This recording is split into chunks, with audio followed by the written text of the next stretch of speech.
কতটুকু তোমার আছে তুমি ভগবানের দেবে। ভগবান ভক্তের ভাব গ্রহণ করে।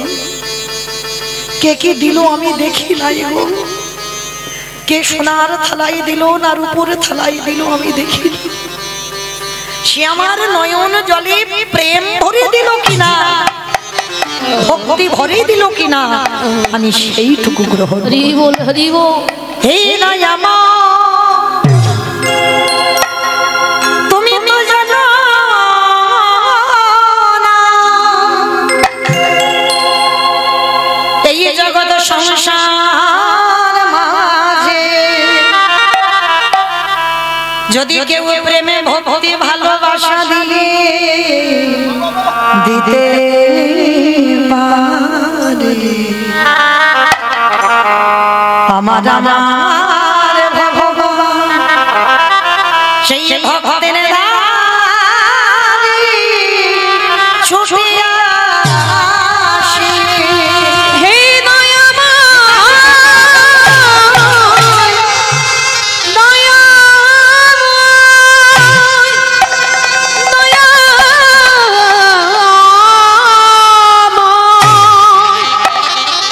দয়া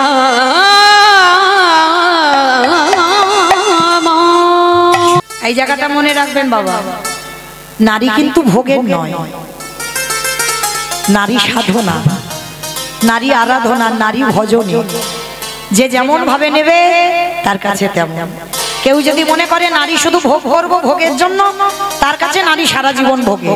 আর কেউ যদি মনে করে নারী সাধনা, তাদের সাধনার জায়গা রেখে নারী চারণ সাধনা করে ভগবানের পাওয়া যায়। পেয়েছিল চণ্ডী ঠাকুর রামের চরণ ভজন করে, পেয়েছিল বিল্লমঙ্গল পতিতা চিন্তামণির চরণ সেবা করি, পেয়েছিল জয়দেব গোস্বামী মা পদ্মাবতীর চরণ সেবা করি। মনে রেখো নারী সাধনা, নারী আরাধনা। অসুরদের অত্যাচারে দেবতারা স্বর্গ ছাড়ে। দশভুজা দুর্গা যদি দশাতে না সামলাতো, তাহলে বাবা দেবতাদের দেবত্ব যেত কোথায়? ভালো করে ভাবেন, দেবতাদের তেজ দিয়ে নারী সৃষ্টি করেছিল, পুরুষ নয়। আর অসুর নিধন নারী করেছিল। নারী দুর্বল নয়। কেউ যদি মনে করে নারী দুর্বল, তার কাছে দুর্বল। নারী যদি ঠিক ঠিক দাঁড়ায়, সেও দশভুজা হয়ে শক্তি হয়ে দাঁড়াতে পারে। তো আজকে শূর্পণখা মনে মনে ভাবলো, ওই পুরুষটাকে যদি একটা রাত আমি আমার করে পাই, ভোগ করার জন্য নয়, ওই চরণ দুটো আমি একটা রাত সেবা করতে চাই। আর আমার ভগবান তো একটু ভালোবাসার কাঙ্গাল, যে চায় তারে চাই, যে না চায় না চায়। বলে তুমি যখন চেয়েছো রাক্ষসী, আমি তো তোমায় চাইবো। এইবার প্রথম লক্ষ্যটা চরণে পড়েছে। চরণ থেকে ধীরে ধীরে বাবা কোটি দেশ, এটাই শিক্ষা। প্রথমে বলেছি বাবা সম্পূর্ণ তত্ত্ব মিশ্রিত।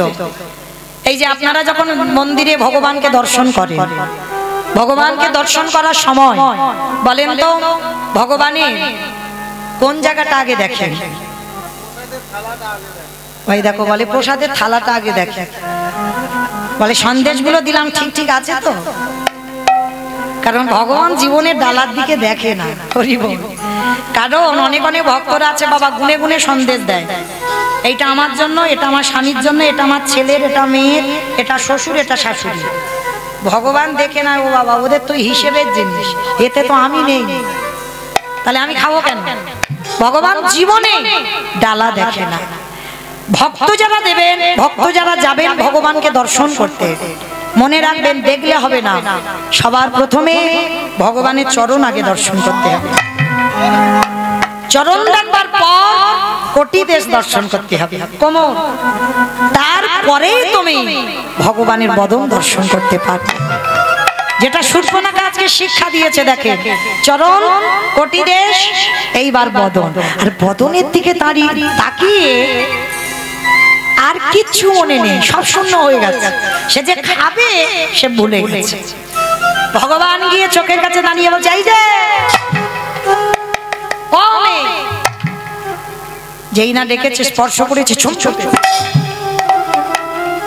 এই যে কি দেখ চমন করে, সরাসরি ভালোবাসার কথা। কোনো মোবাইল নয়, কোনো ফেসবুক নয়, কোনো হোয়াটসঅ্যাপ নয়, কোনো চিঠিও নয়, একেবারে সরাসরি রামচন্দ্রকে বলছে এই যে আমি তোমায় ভালোবাসি, তোমায় বিয়ে করব, করবে বিয়ে? রামচন্দ্র মনে মনে ভাবছে মেয়ে সাহস দেখেছো, মানে কোনো সখী টকির দ্বারা খবর নয়, সরাসরি নিজে বিয়ে করবে, নিজে বলছে। তা ভগবানও তো চালাক কম নয়, ভগবান বলছে হায় হায় হায় হায় আমার কি দুর্ভাগ্য গো। বলে কেন, তোমার আবার কি হয়েছে? বলে কি করবো বলো, যদি তোমার সঙ্গে দুদিন আগে আমার দেখা হতো তাহলে কি আমি জনক রাজার মেয়ে জানকীকে বিয়ে করতাম? সে কি তোমার বিয়ে হয়ে গেছে, কি করবো বলো, তোমার মতো রূপবতী তো আগে দেখতে পাইনি, ওই জন্য জনক রাজার মেয়ে সীতাকে বিয়ে করে ফেলেছি। তা শোনো, তুমি যদি বলো আমার ভাই লক্ষণ এখন বিয়ে করেনি, তুমি আমার ভাইকে বিয়ে করতে পারো। কিরম বদমাস দেখো বাবা, তখন কিন্তু সীতার বোন উর্মিলার সঙ্গে বিয়ে হয়ে গেছে, তবু বলছে আমার ভাইকে বিয়ে করতে পারো। তা শূর্পণখা মনে মনে ভাবছে ভালোবাসলাম ওর দাদাকে, বিয়ে করবো ওর ভাইকে, তবু রাজি হব কেন? কারণ রামচন্দ্রকে নিয়ে তো ভোগ করার ইচ্ছা নয়। ভাইকে যদি বিয়ে করি সারা দিনের মধ্যে একবার আমি আমার ওই রূপবান পুরুষের চরণটা তো দেখতে পাবো, এতেই হবে। ঠিক আছে, তোমাকে না পেয়েছি না পাবো, কিন্তু তোমার ভাইকে বিয়ে করব। ঠিক আছে, প্রস্তাবটা কি আমার ভাইকে দাও।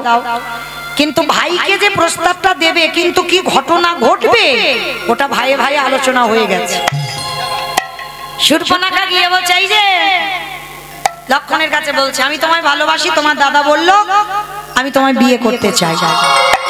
তা লক্ষণ বলছে বিয়ে যে করবে এই জঙ্গলে সিঁদুর পাবে কোথা থেকে?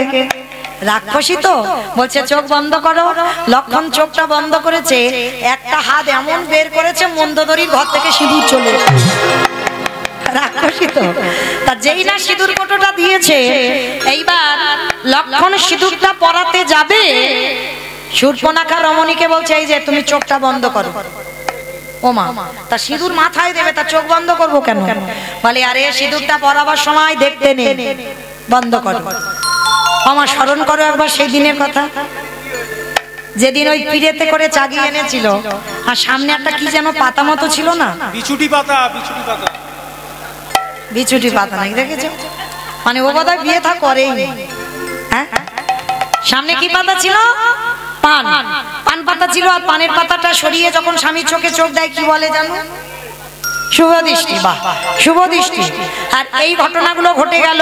তারপরে যখন ওই সিঁদুর দানের সময় পিছন থেকে একটা কাপড় এনে ঘোমটা দেয় না, তাই তো, যেটা আমরা কি বলি লজ্জা বস্ত্রের কাপড়, তাই তো। তো আজকে রাক্ষসী লজ্জা বস্ত্রের কাপড় কোথায় পাবে? লক্ষণ বলছে চোখ বন্ধ করো। এটা আমাদের আপনাদের নিয়ম নয়, সেই লক্ষণ ত্রেতা যুগ থেকে হয়ে আসছে। তো চোখ দুটো বন্ধ করেছে রাক্ষসী, জানে না তো কি ঘটবে, জানে লক্ষণ সিঁদুর পরাবে। তার চোখটা যেই বন্ধ করেছে, প্রথমে নাকটাকে ধরেছে। হ্যাঁ গো, তা সিঁদুর পরাবে, নাকটা ধরছো কেন? বলে নাকটা ধরছি আমি যে সিঁদুরটা পরাবো ব্যালেন্স পাচ্ছি না। নাকটাকে আগে ধরেছে, তারপরে বাবা কানটা ধরেছে, আর কানটাকে ধরে এইবার ওই যে পিঠের ভিতরে যন্ত্রপাতি গুলো থাকে না, কি জানো লক্ষণের পিঠে ছিল? কাটারি, কাস্তে, কোদাল, তীর ধনু। ওই একটা তীর টেনে বের করেছে, আর তীরের ওই যে ফলাটা আছে না ধারালো চকচক করছে। প্রথমে নাকটাকে চেপে ধরেছে, তারপর কানটাকে ধরেছে, আর ওই ফলাটা দিয়ে একেবারে রাক্ষসীর নাকটাকে, আর যেই না নাক আর কানটা কেটে দিয়েছে, রাক্ষসী চিৎকার করে বলল দাদা। সঙ্গে সঙ্গে রাক্ষসী নিজ রূপে ফিরে এসেছে, আর যেই না নিজ রূপে ফিরে এসেছে, লক্ষণের দিকে তাকিয়ে বলে বলেন অপদার্থ, তোর এত বড় স্পর্ধা, আমি একটা নারী হয়ে পুরুষের কাছে ভালোবাসার কথা বলতেই পারি, তুমি বিয়ে করবে কি করবে না সেটা তোমার ব্যক্তিগত ব্যাপার, কিন্তু তা বলে এই না যে তুমি একটা নারীর নাক কান কেটে নেবে। তবে এমন করলে যখন তুমি আমার সঙ্গে, শোনো আমি তোমাকে ভালোবাসিনি, বেসেছিলাম তোমার দাদাকে, কিন্তু তোমার দাদা তার চরণ দর্শনের জন্য তোমাকে বিয়ে করতে রাজি হয়েছিলাম, তবে আজ যখন তুমি আমার নাক কানটা কেটে রক্ত ঝরালে, শোনো লক্ষণ, আমি রাক্ষসী হতে পারি, আমি তোমাকে ছেড়ে দেব না। এইভাবে আমার মতো তোমারও একদিন রক্ত ঝরবে ঝরবে ঝরবে। ভগবানের ভাইয়ের অভিশাপও লাগে, রাক্ষসী অভিশাপ দিল লক্ষণকে।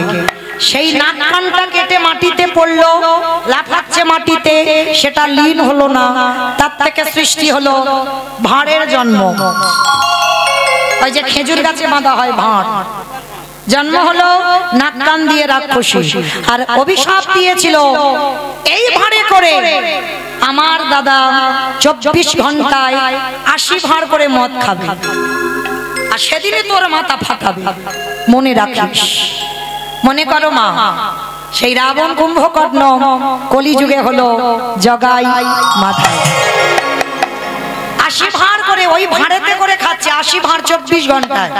আর 80 ভাঁড় করে মদ খেতে খেতে যখন একেবারে নেশায় মগ্ন, আর মহাপ্রভু নিতাই চাঁদকে হরিনাম করতে পাঠিয়েছিল, আর লক্ষণ কলিতে নিতাই চাঁদ, আর যখন নিতাই চাঁদ হরিনাম করছে তখন বাবা ওই নেশাগ্রস্ত মাতা, হে বাবা,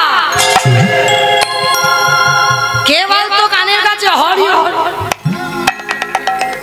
মানে আর কথা বলতে পারছে না, কথা জড়িয়ে যাচ্ছে, দেখো কে হরি হরি হরি। তাহলে বাবাজি নেশাটা ছটিয়ে দিল। এইবার নিতাই চাঁদ তবু এসে বলছে, ভাই নেশা করো যাই করো, একবার কৃষ্ণ বলো, একবার হরি বলো। এ বাবাজি নেশাটা ছটিয়ে দিল, হরি বলতে বলছে, কৃষ্ণ বলতে বলছে। এই ভাতটা দে তো একবার দেখি। ওই ভাঁড়ে করে মদ খেতে খেতে ওই ভাতটা নিয়ে একেবারে নিতাই চাঁদের মাথাটা রক্ত ঝরে ঝরে পড়ছে, হরি বল। তাহলে এটা শূর্পণখার অভিশাপ। কিন্তু এইখানে আমাদের একটা প্রশ্ন রয়ে যায়, একটা নারী পুরুষকে ভালোবাসার কথা বলতেই পারে মা, এতে কোনো অসুবিধা নাই, পাবো নাই, তুমি বিয়ে করবে না করবে সেটা তুমি বলতে পারতে, কিন্তু একটা নারীর নাক কানটা কেটে নেওয়ার স্পর্ধা তোমার দিল কে? এটা অপরাধ হয়নি কি ভগবানের? নিশ্চয় হয়েছে। আপনারা আমরা বলবো নিশ্চয়ই তো হয়েছে, কিন্তু বলছে হয়নি কেন? প্রথমেই বলেছি বাবা লীলাতে এসেই, কর্মফল কাউরে ছাড়ি না। এমনি এমনি কি নাক কানটা কাটলো? অনেক কারণ আছে। যেমন গান্ধারীর 100 ছেলে মরেছিল অনেক কারণের জন্য, তবে মরেছে। আজকে শূর্পণখার নাকটা কাটলো অনেক কারণের জন্য, তবে কেটেছে। তাহলে একটা কারণ বলি, যেটা ভালো কারণ আগে বলি, তারপর খারাপটা বলবো। ভালোটা আগে বলে নি। ভগবান বলছে, যে আমারে চাই তারই আমি চাই, যে আমারে না চাই তারই আমি না চাই। তার রাক্ষসী হলেও ও তো আমার চরণ দুটো দেখে আমার চেয়েছে। কিন্তু রামচন্দ্র হচ্ছে মর্যাদা পুরুষোত্তম, মর্যাদা পুরুষোত্তম। তার মানে সীতা যখন ছিল না, রামচন্দ্র যদি মনে করত যে যার বাবা 750 বিয়ে করেছে, তাহলে রামচন্দ্র মনে করলে পারত না বাবা সীতা হারিয়ে আরেকটা বিয়ে করে যজ্ঞ করতে? নিশ্চয় পারত, কিন্তু করলো না। কেন? তিনি মর্যাদা পুরুষোত্তম ভগবান, কথার খিলাফ হবে না। রাম অবতারে তার একটাই সহধর্মিনী, যার জন্য সোনার সীতা তৈরি করে যজ্ঞে বসেছিল, কিন্তু দ্বিতীয়বার বিয়ে করেনি। তার মর্যাদাটা ছিল এমনই। তো সেই রঘুপতি রামচন্দ্র তো আজকে শূর্পণখা রাক্ষসী হলেও চরণটা দেখে তো বলেছিল, ওই পুরুষটাকে যদি একটা রাত আমি আমার করে পেতাম। অন্তর দিয়ে বলেছিল বাবা, কোনো ছেলে খেলা নয়, অন্তর দিয়ে হৃদয় দিয়ে বলেছিল, একটা রাত যেন ওই পুরুষটাকে আমি পাই। ভগবান বলেছিল, তথাস্তু। আমি রাম এ যুগে পারবো না, এ দেহে পারবো না, এর পরের জন্মে আমি তোমাকে আমার করে নেব।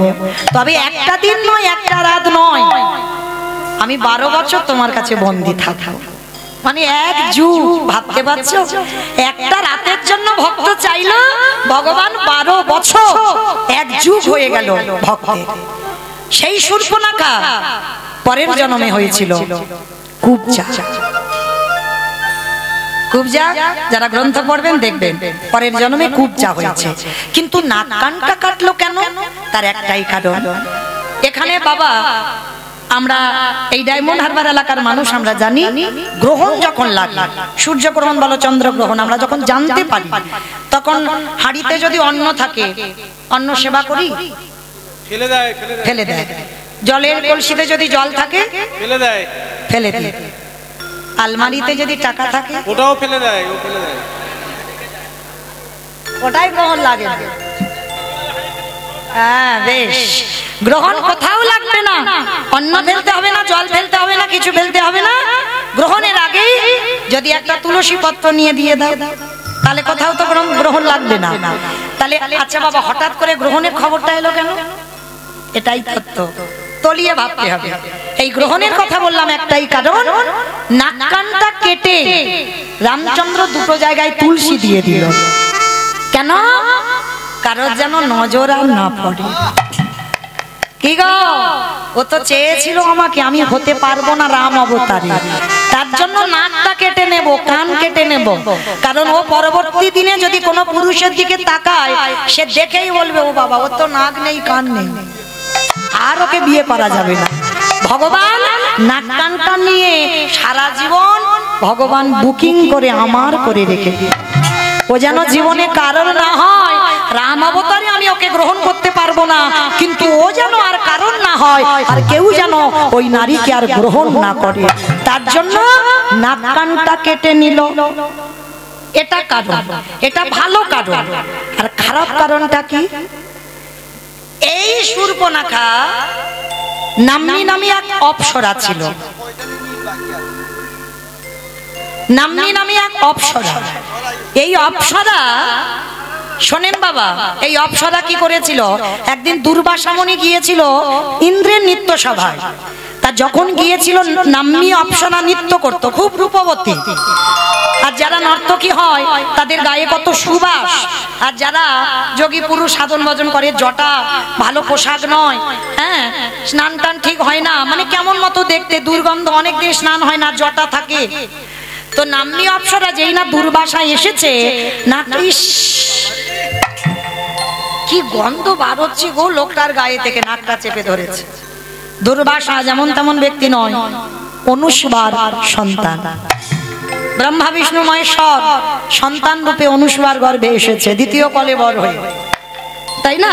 আজকে সেই দুর্বাসা তিনি হচ্ছেন পরম বৈষ্ণব বাবা ভোলানাথ, ভোলানাথের একটা অংশ, সতী অনুস্বার সন্তান হয়ে এসেছে। তো এইবার যেই না নাকটা চেপে ধরেছে, নাম্নী অপ্সরা দুর্বাসা রেগে গেছে। অপদার্থ, তুই জানিস আমি দুর্বাসার নাম নিয়েছি কেন? আমি দুর্বার হাসকে আমি প্রাণ ধারণ করি, আর তুই কিনা আমাকে দেখে নাক চেপে ধরলি। কথাগুলো বলছে, তা সাধুর বাক্য শুনবে না বলে নাম্নী অপ্সরা কানে আঙুল দিয়েছে, শুনবো না। কি ভুলভাল বলে যাচ্ছে, আমি শুনবো ওই বাবাজির কথা? কানে আঙুল দিয়েছে। দুর্বাসা রেগে গিয়ে বললেন, পাপিষ্ঠা নারী, তুই আমার সামনে দাঁড়িয়ে তোর এমন আচরণ, তুই নাক ধরলি আমাকে দেখে, আমি তোকে অভিশাপ দিলাম, যেমন আমাকে দেখে নাক ধরলি, কান ধরলি, আমি তোকে অভিশাপ দিলাম, কোনো না কোনো জন্মে এই নাক কান তোর ছেদন হবে হবে হবে। এটা খারাপের কারণ। তাহলে বাবা, সেই ভগবান আমার করে নিল, রামচন্দ্র হয়ে লক্ষণের দ্বারা, নিজে অন্যায় করেনি, লক্ষণের দ্বারা নাক কানটা কেটে আমার করে নিল। পরের জন্মে কুবজা হলো, কুবজার ঘরে একটা দিন চাইলো বলে 12 বছর কাটালো। সেই কুবজা ভগবানের চরণ সেবা করতে করতে বলেছিল, প্রভু 12 বছর তোমার সেবা করলাম, কিন্তু আমার একটা আশা রয়ে গেল। কি আশা? তোমার যত লীলা বৃন্দাবনে যা যা করেছ, আমার তো কিছু জানা হলো না। আমার খুব ইচ্ছা ছিল তোমার মুখ থেকে তোমার বৃন্দাবনের লীলা কিছু শুনবো। তখন ভগবান হেসে বলেছিল, কুবজা এখন আমি বলতে পারবো না, তবে আমি বলবো, তোমাকে শোনাবো। কবে? আগত কলিযুগে, যেদিন আমি কৃষ্ণ নয়, যেদিনই আমি ওই কলিযুগে গৌরী অবতারে যাব, আর 14 24 বছর বয়সে সন্ন্যাস নেব, 48 বছর বয়সে দেহ সম্বরণ করব, কিন্তু আমার অন্তিম লীলা হবে জগন্নাথ লীলা। পুরী ধাম, জগন্নাথ ধাম, ওটা হবে আমার শেষ অবস্থান। আর ওই অন্তিম সময় আমার যে জায়গাটা বেছে নেব গম্ভীরা। কি বাবা গম্ভীরায় গেছো? কতজন গেছো? কই হাতটা তোলো। এই কজন? আচ্ছা, পুরীতে ঢেউ খেয়েছো কজন? হাতটা তোলো। ওই দেখো অবস্থা দেখেছো? তাহলে পুরীতে ঢেউ খেয়েছো, কিন্তু আমার মহাপ্রভু যেটা অন্তিম সময়ে অবস্থান করত, আজও সেখান থেকে একটা প্রদীপ জ্বলিয়ে আসছে, আজও সচিমার কাঁথা পাঠানো, সেগুলো দর্শন করবে না? হ্যাঁ, করতে হবে। যেটাকে বলছি রাধাকান্ত মঠ। এতদিন পরে বাবা, এই আগের বছরে গিয়ে দেখলাম সবে সংস্কার হচ্ছে। কারণ লক্ষ্য করবেন বাবা, নতুন নতুন জিনিস যেখানে হচ্ছে দেখবেন, ওই গুপ্ত বৃন্দাবন কত ভিড়, ভিড় নয় যারা গেছেন পুরীতে, কিন্তু যেটা আসল জায়গা সেখানে কিন্তু কোনো ভিড় নেই। এই বছর সবে গেলাম বাবা, সংস্কার হচ্ছে, মানে ভাঙাচোরা দেয়াল ছিল, সবে সংস্কার হচ্ছে অনেক বছর পর। তো যাই হোক, যারা যাবেন অবশ্যই এইগুলো দর্শন করবেন। তো রাধাকান্ত মঠ, সেখানে 3.5 জন ভক্ত, স্বরূপ দামোদর, রায় রামানন্দ আর শিখি মাইতি। আর শিখি মাইতির একটা বোন ছিল মাধবী দাসী, 60 বছরের বৃদ্ধা নারী। 3.5 হাত জায়গাতে মহাপ্রভু বসে হরি নাম করত, বৃন্দাবনের যত যত লীলা শ্রবণ করাতো। আর এই জায়গাটা কার ছিল? যিনি শূর্পণখা, যিনি কুব্জা, তিনি কলিযুগে আর নারী নয়, পুরুষ, যার নাম হলো, যে জায়গাটা কাশীনাথ মিশ্র। কাশীনাথ মিশ্রের উদ্যানস্থ বটিকা যেটা হচ্ছে গম্ভীরা, তাহলে ওই কুব্জা হয়েছে কাশীনাথ মিশ্র। তাহলে বাবা বোঝা গেল। তো চলেন, আজকে এই জায়গাটা হচ্ছে পঞ্চবটির বন। এই পঞ্চবটির বনে একাধারে থাকতো কে? হীরা চণ্ডাল আর মা মোহিনী বাস করতেন। বহুদিন তাদের সন্তান সন্ততি হয়নি। ভগবানের কাছে বসে বসে কাঁদছে, দয়াময় তোমার সেবার জন্য আমার একটা সন্তান সন্ততি দাও। বলো না কেন আমারে কেউ মা বাবা না, আমি কেঁদে কেঁদে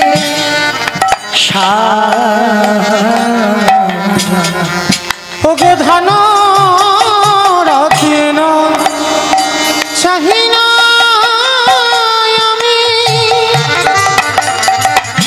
তুমি কৃপা করো আমারে। বসে বসে মা মোহিনী কাঁদছে। জলের ঘাটে গেলে বাবা কেউ মোহিনীর মুখ দেখতে চায় না, সবাই নিঃসন্তানী বলে দূর দূর করে তাড়িয়ে দেয়। একদিন স্বামীর চরণ ধরে বলছে, স্বামী এমন কি এমন অপরাধ করেছে যে ভগবান তার সেবার জন্য আমার গর্ভে কাউকে পাঠায় না? আমি তো আমার জন্য না, ভগবানের জন্য কি একটা সন্তান দিতে পারে না? হীরা চণ্ডাল বলছে, মোহিনী কেঁদো না, চাইলে কম হয়, না চাইতে এত কিছু দেবে, তুমি রাখবার জায়গা খুঁজে পাবে না। ঠিক আছে স্বামী, আমি কথা দিলাম আমি আর কোনোদিন কিছু চাইবো না। মোহিনীর কান্না দেখে ভগবান বাধ্য হয়েছিল মা সন্তান দিতে। কিন্তু আমরা তো মা, আমরা অনুভব করতে পারি সন্তান যখন গর্ভে আসে। মোহিনী যখন অনুভব করলো আমি মা হব, সঙ্গে সঙ্গে বাবা অহংকারে পা মাটিতে পড়ছে না, সবাইকে দেখে দেখে বলছে, কি গো তোমরা তো আমাকে নিঃসন্তানী বলে কত ঘৃণা করতে, দেখেছো আমি কেমন অসাধ্যকে সাধন করেছি। ভগবান বাধ্য হয়েছে আমার গর্ভে সন্তান দিতে। সব সময় যখন মোহিনী অহংকার করছে, ভগবান একদিনে দৈববাণী করে বলে উঠলেন, মোহিনী তোমার এই অহংকারের জন্য আমি তোমাকে অভিশাপ দিলাম। সন্তানের জন্ম তুমি দেবে, সন্তানের মা তুমি হবে, কিন্তু মনে রেখো সন্তানের মুখ কোনোদিন তুমি দর্শন করতে পারবে না। মোহিনী বুঝতে পারলো না বাবা অভিশাপটা কে দিয়ে গেল। বুঝতে না পেরে বলে বললেন, তুমি চলে যাও। কে তুমি? আমি ওকে গর্ভে ধরেছি আর আমি ওর মুখ দেখতে পাবো না? যাও, তুমি চলে যাও। বুঝতে পারলো না ভগবানের অভিশাপ। দিন গেল, মাস গেল, দেখতে দেখতে 10 মাস 10 দিন। এত অভাব দিল ভগবান, এত সংসারে কষ্ট দিল। 3 দিন হয়ে গেল, মোহিনী কিছু খেতে পাচ্ছে না, গর্ভবতী মা। স্বামীর কাছে গিয়ে বলছে, স্বামী দাও না, বড্ড খিদে পেয়েছে, 3 দিন হয়ে গেল কিছু খেতে পাইনি, কিছু খাবার এনে দেবে? মোহিনী, ঠিক আছে, তুমি এখন ভালো আছো তো, তুমি তাহলে ঘরে থাকো, আমি একটু দেখি কার কাছ থেকে কিছু পাই কিনা। ছুটে গেল নগরে। আর যখন স্ত্রীর জন্য খাবার আনতে গেল, ভগবান পবনদেবকে ডাক দিল, পবনদেব, বরুণদেব, ইন্দ্রদেব, তোমরা এমন করে ঝড় বৃষ্টি তোলো যে ঝড় বৃষ্টিতে যেন হীরা চন্দাল আর ফিরতে না পারে। তবে দেখবে আমার ভক্তের অঙ্গে যেন আঘাত না লাগে। সঙ্গে সঙ্গে বাবা পরিষ্কার আকাশ মেঘাচ্ছন্ন হয়ে গেল, মুহুর মুহুর বর্ষপাত, ঝড় বৃষ্টি উঠেছে। আর হীরা চন্দাল যা চাল ডাল পেয়েছে, এত বৃষ্টি আর ফিরতে পারছে না, একটা গাছের তলায় দাঁড়িয়ে আছে। আর এদিকে প্রসব যন্ত্রণা শুরু হলো, কেউ নেই, অসহ্য যন্ত্রণাময়। মোহিনী যন্ত্রণায় ছটফট করছে আর কাঁদছে, কেউ কি নেই? আমার স্বামী গেছে আমার জন্য খাবার আনতে, কেউ তো একজন আমার কাছে এসো, আমি যে বড় কষ্টে আছি। ভগবানের অভিশাপ মিথ্যা হবে না। ওই যন্ত্রণায় কাতর হয়ে ছটফট করে কাঁদতে কাঁদতে একটা ফুটফুটে কন্যা সন্তানের জন্ম দিল। মেয়েটার জন্ম হলো ভগবানের দৈববাণী মতো, মেয়েটার মুখ দর্শন হলো না। জন্ম দিয়েই মোহিনী চিরজনমের মতো চলে গেল। হীরা চন্দাল জানে না। আর যেই না স্ত্রী মরে গেল, মেয়েটার জন্ম দিয়ে আকাশে ঝড় বৃষ্টি সব থেমে গেল। হীরা চন্দাল মনে মনে ভাবছে, কি এক্ষুনি এত ঝড় বৃষ্টি হচ্ছিল, সব থেমে গেল কি করে? ঠিক আছে, তাড়াতাড়ি করে ওই চাল ডালটা নিয়ে ছুটতে ছুটতে আসছে। তাল পাতার দরজা তো, ডাকছে, মোহিনী, মোহিনী, বাড়িতে আছো? তোমাকে তো রেখে গেলাম, ভালো সাড়া দিচ্ছ না কেন? তালপাতার পুরে ঘর যেই না ধাক্কা দিয়েছে, খুলে গেছে। গিয়ে দেখে না মা আমার শয়নে আছে, পাশে একটা ছোট্ট ফুটফুটে কন্যা সন্তান খেলছে। হীরা চন্দাল কোনোদিন তো বাবা বলা ধন দেখেনি। মেয়েটাকে তাড়াতাড়ি করে বুকে তুলে নিয়েছে, নিয়ে বলছে, ও মোহিনী, মোহিনী, তুমি বলেছিলে না তোমার একটা কন্যা সন্তান হবে, দেখো ঠিক তোমার মতো দেখতে হয়েছে, তুমি একবার তাকিয়ে দেখো আমার দিকে। কিন্তু তুমি তো কোনোদিন এত ঘুমিয়ে থাকো না, চুপচাপ আছো কেন মোহিনী? যেই না অঙ্গটা স্পর্শ করছে, অনেকক্ষণ আগে প্রাণটা চলে গেছে, দেহটা শীতল। নাসিকায় হাত দিয়ে দেখতে নিঃশ্বাস পড়ছে না। যখনই নিঃশ্বাস পড়ছে না, মেয়েটাকে বুকে নিয়ে ডাক দিল, মোহিনী, মোহিনী, এটা তুমি কি করে পারলে? আমি সন্তান চেয়েছিলাম, আমি চেয়েছিলাম বটে, কিন্তু একবারও তো ভগবানের কাছে বলিনি আমার সব কেড়ে নিয়ে তুমি সন্তান দাও। সব যদি কেড়ে নেবে, কে বলেছিল আমাকে এমন সুখের সংসারের মুখ দেখাতে? কে বলেছিল তোমাকে আমার এই সুখের সংসার দিতে? দয়া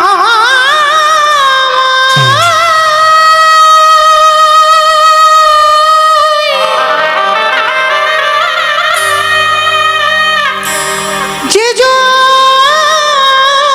তোমায় ভালোবাসে,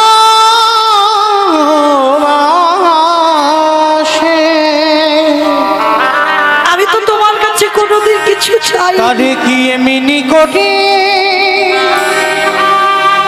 কাঁদিতে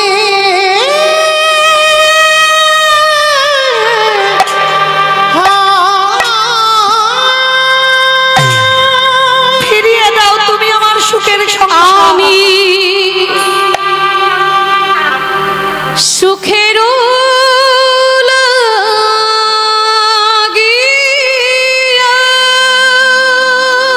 ফিরিয়ে দাও, ফিরিয়ে দাও।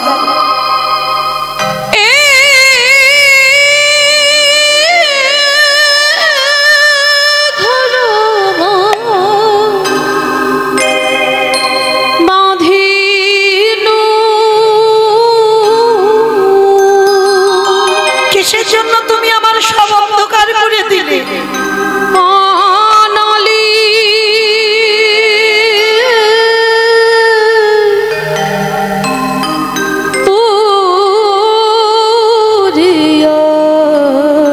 ফিরিয়ে দাও। গেল রে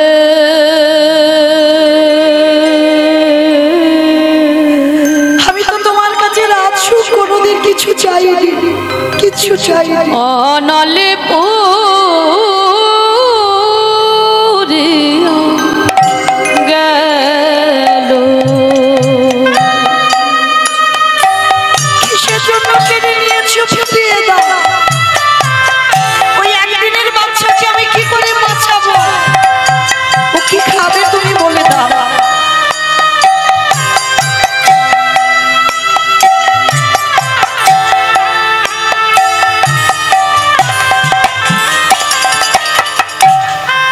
আমিও সাগরে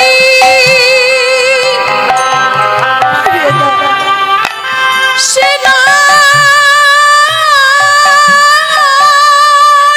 করিতে আমিও সাগরে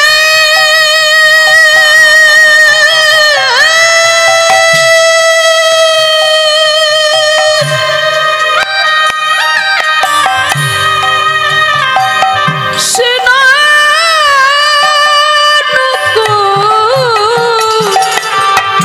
করিতে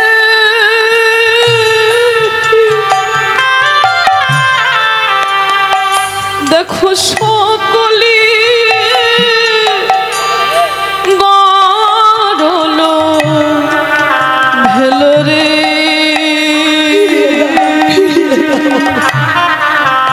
সকলি গড়লো ভেলো।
বসে রে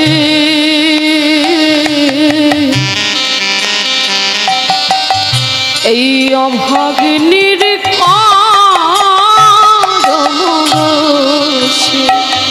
আমি সুখের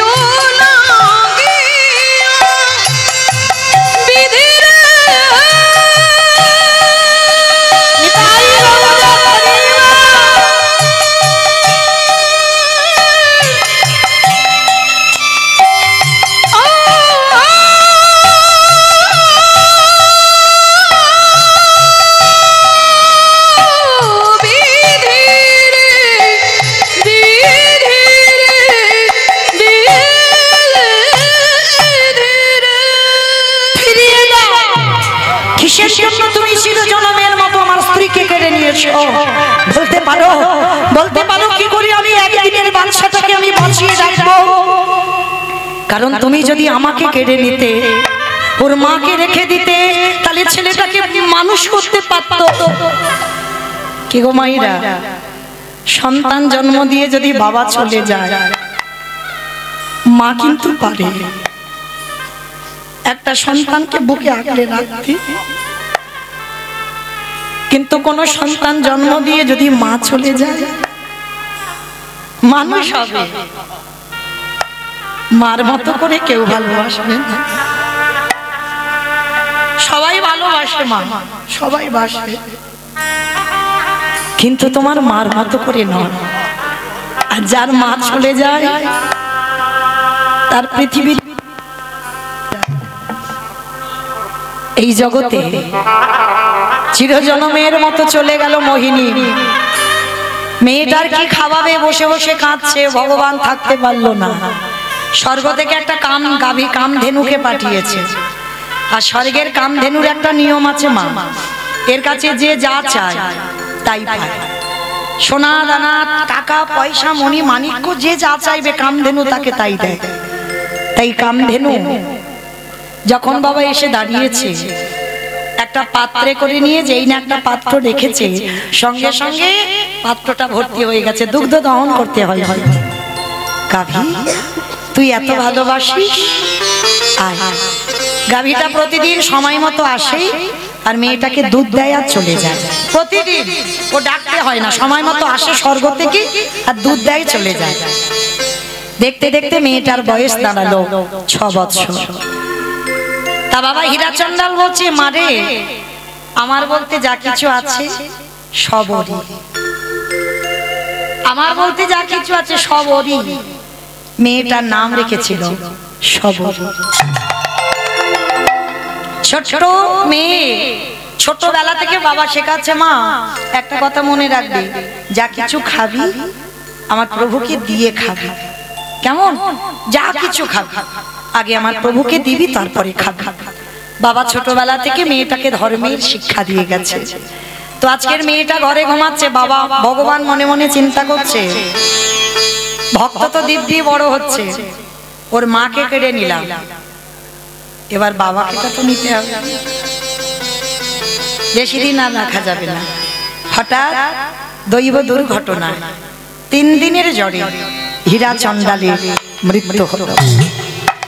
6 বছর বয়স মেয়েটা। কিন্তু ওই যে ছোটবেলা থেকে বাবা শিক্ষাটা দিয়েছে, আর আরেকটা শিক্ষা দিয়ে রেখেছে মা, জীবনে কারোর কাছ থেকে শুধু শুধু কিছু নিবি না। দেখবেন মা, আমরা অনেক অনেক মানুষ আছি না, শুধু নিতে শিখেছি, বিনিময়ে কিছু দিতে শিখিনি। কিন্তু একটা কথা বলে যায়, যেমন তুমি নিতে শিখেছ, তোমাকে দিতে হবে। 2 হাত ভরে যেমন নিচ্ছ, তোমার 2 হাত ভরে তোমার দিতে হবে, তবেই তোমার সমস্ত পূর্ণের ফল তুমি লাভ করতে পারবে। না হলে শুধু নিয়ে যাবে আর কিছু দেবে না, পাপের ঘরা পরিপূর্ণ হয়ে যাবে। তো আজকে হীরাচন্দাল মৃত্যুর পর মেয়েটাকে শিখিয়েছিল, মা কারোর কাছ থেকে শুধু শুধু নিবি না, মা বিনিময়ে কিছু দিবি। তা মেয়েটা কি খায় জানো? কেউ তো নেই, সবারই কেউ ছিল না। কি খায় জানো? ওই পঞ্চবটির একাধারে মতঙ্গ সাধুদের আশ্রম, সাধুরা প্রসাদ পায় আর থালাতে যে এঁঠোগুলো বেশি হয়, অনেক অনেক সবাই তো পরিষ্কার করে খায় না, কিছু বেশি হয় নর্দমায় থালাতে ফেলে দেয়, সবরই চুরি করে। সেই কুকুর বিড়াল যেখানে খায় তাদের পাশে গিয়ে ওই প্রসাদীটা তুলে নিয়ে পায়। আমরা তো বলি বাবা কুকুর বিড়ালের এঁটো খেতে নেই। ওরে বাবা, কি গো রাস্তার পাগলদের দেখেছো? কুকুর বিড়ালরা যেখানে খাচ্ছে তারা সেইগুলো গুড়ি গুড়ি খাচ্ছে। তাদের চিকিৎসা করে দেখবে বাবা, শরীরে কোনো রোগ পাবে না। আর আমরা এত আরামে আছি, ওষুধ না খেলে দিন চলে না।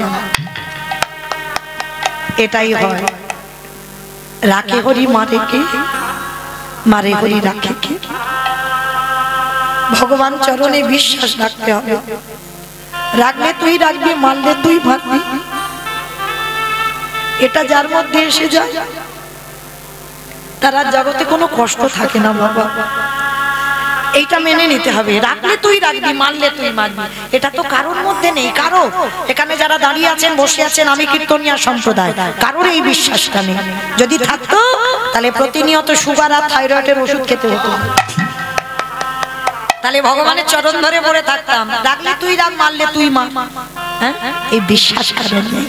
তো মনে রেখো মা, আজকের হীরা চণ্ডাল মৃত্যুর পর ওই সবরীর দিন চলছে ওই রকম।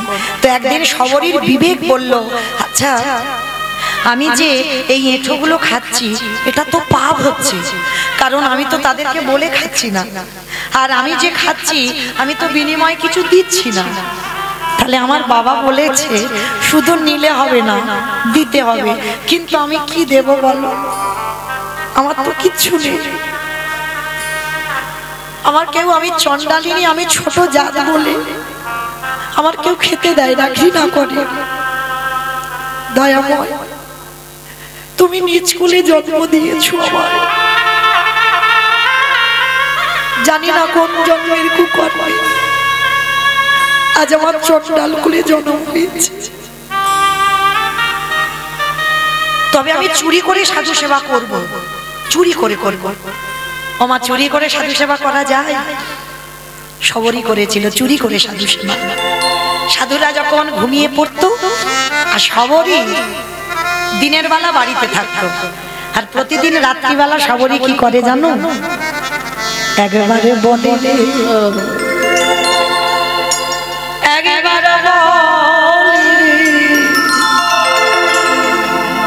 একেবারে বলে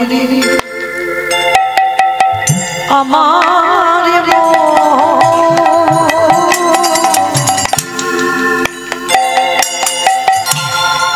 কতদিনে পাবি রে তো সাধুর শ্রীচরণ। একেবারে বলে রে, একেবারে বলে রে, বলে রে আমার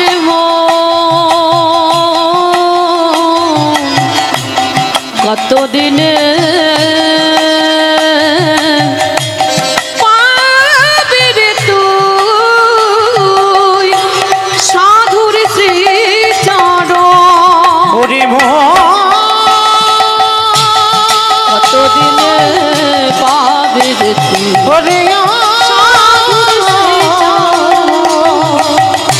সাধুর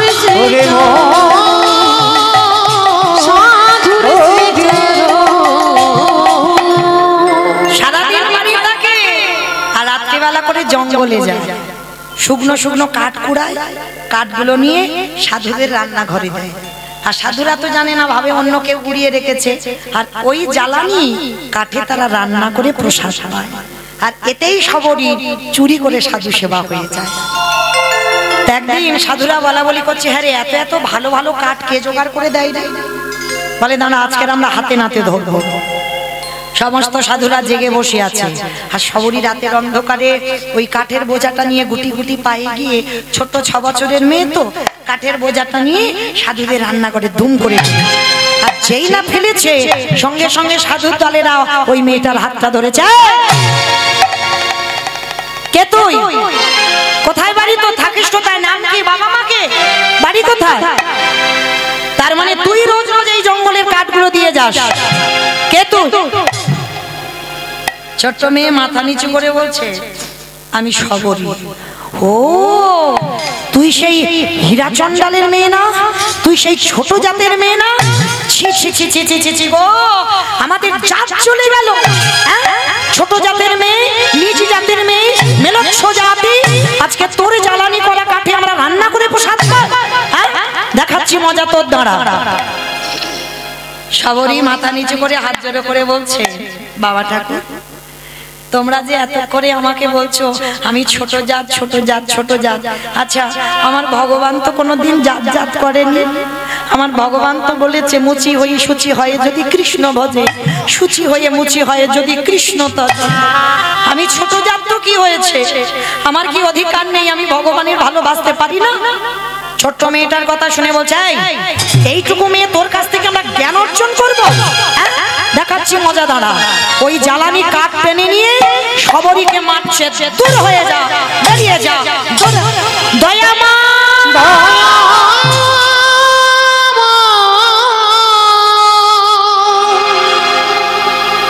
এত মারা মেরেছে, ছোট মেয়েটার অঙ্গ দিয়ে রক্ত ঝরে ঝরে মাটিতে পড়ছে। মা ধরিত্রী, মা বসুমাতা কেঁপে উঠল। মা বলে উঠলেন, প্রভু তোমারে যারা ভালোবাসে তাদের বুঝি তুমি এমনি করে শাস্তি দাও? কৃপা করো না প্রভু, ছোটবেলা থেকে মেয়েটার জীবনটা এত কষ্ট, কৃপা করো। ওকে সবাই ধরে ধরে মারছে, একবার কৃপা করো। ওই সাধুদের মধ্যে একজন ছিল যার নাম হচ্ছে রামানন্দ স্বামী।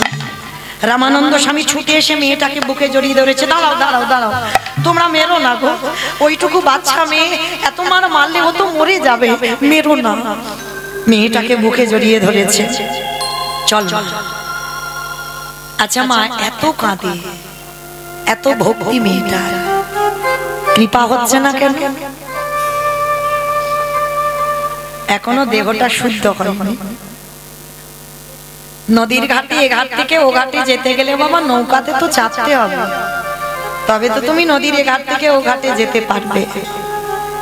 আর আমাদের এই ভব নদীটা পার হতে গেলে, সংসার রূপ সমুদ্র পাড়ি দিতে গেলে আমাদেরও তো গুরুচরণ ধরতে হবে। গুরুরূপী কান্ডারিকে আশ্রয় করো, তারপরে তুমি সংসার নদী পার হয়ে তবে তুমি গোবিন্দ চরণে যেতে পারবে। যারা ধরণী গুরুচরণ, অবশ্যই করি গুরু আশ্রয় করো। গুরুদেব দেহ শুদ্ধ করলে তবে তুমি পরমাত্মা রূপী ভগবানের দর্শন পাবে। গুরুপাদ পদ্ম হৃদয় ধরে ভজন করতে হবে। শবরীর এত কাঁদে, কৃপা হয় না কেন? দীক্ষা হয়নি। রামানন্দ স্বামী শবরীর গুরুদেব ছিল। রামানন্দ স্বামী বলছে, এই মা শবরী, আয়, আজকের আমি তোকে রাম মন্ত্রে দীক্ষা দেব। আর শোন, একটা কথা বলে যাই মা, যা কিছু খাবি আমার প্রভুকে দিয়ে খাবি। বাবা, আমার তো কিছু নেই দেওয়ার মতো। কে বলেছে? কে বলেছে? ভগবান কি ডালা সাজিয়ে দিলে খায়? ভগবানের একটা নাম হচ্ছে ভাবগ্রাহী জনার্দন। ভক্ত যদি খায় তুমি দিতে পারবে না। ওই ছোট ছোট ছেলেটার ভজন সাধন সবটাই ভগবানের চরণ। প্রথমে বাবাকে কেড়ে নিল, দ্বিতীয়বারে মাকে কেড়ে নিল, এইবার তৃতীয়বার যে বুড়িমা মানুষ করছে সেই বুড়িমাকে 3 দিনের জ্বরে ওই বুড়িমারও মৃত্যু হয়ে গেল। একাকী করে দিল ছেলেটাকে। যার বাড়িতে খিদের জন্য একটু যায় সে দূর দূর করে তাড়িয়ে দেয়, দূর হয়ে যায়। বাবা মাকে খেলিয়ে যে বুড়িমা মানুষ করছে তাকেও তুই খেলি, আবার আমাদের বাড়িতে এসেছিস খাবার জন্য, কেউ তোকে খেতে দেব না। সবাই দূর দূর করে তাড়িয়ে দিচ্ছে। একটা গাছের তলায় বসে বসে কাঁদে আর বলে, কৃষ্ণ আমি একবার যদি জানতাম তোকে ভালোবাসলে এত কষ্ট পেতে হয়, তোকে ভালোবাসলে এত জ্বালা যন্ত্রণা পেতে হয়, আমি এ জীবনে তোকে ভালোবাসতাম না। আমি তো বুঝতে পারিনি প্রভু যে তোমায় ভালোবাসলে এত জীবনে কষ্ট আসবে। 3 দিন হয়ে গেল ছেলেটা কিছু খাচ্ছে না, কেউ কিছু দিচ্ছে না। আর যখন 3 দিন কিছু খেতে পেল না, ওদিকে ভগবানেরও বড় খিদে, কষ্ট পাচ্ছে। কেন গো? এই কজন ভক্তের মধ্যে বাবা যারা দাঁড়িয়ে আছো, বসে আছো, আমি কীর্তনিয়া সম্প্রদায়, এই কজনের মধ্যে বাবা এমন এমন ভক্ত আছে যে সেবা দিলে তবে আমার ভগবানের সেবা হয়, আর যে সেবা না দিলে আমার ভগবান উপবাসে থেকে যায়। 3 দিন ওই ছোট্ট ছেলেটা কিছু খাচ্ছে না, ভগবানকে কিছু দিচ্ছে না, আর ওদিকে আমার ভগবানেরও কিছু খাওয়া হচ্ছে না। ভগবান মনে মনে চিন্তা করলো, দাঁড়াও একবার গিয়ে দেখি তো ভক্ত যে বড় কষ্ট পাচ্ছে। যাই একবার ভক্তের কাছে গিয়ে একটু সান্ত্বনা তো দিয়ে আসি।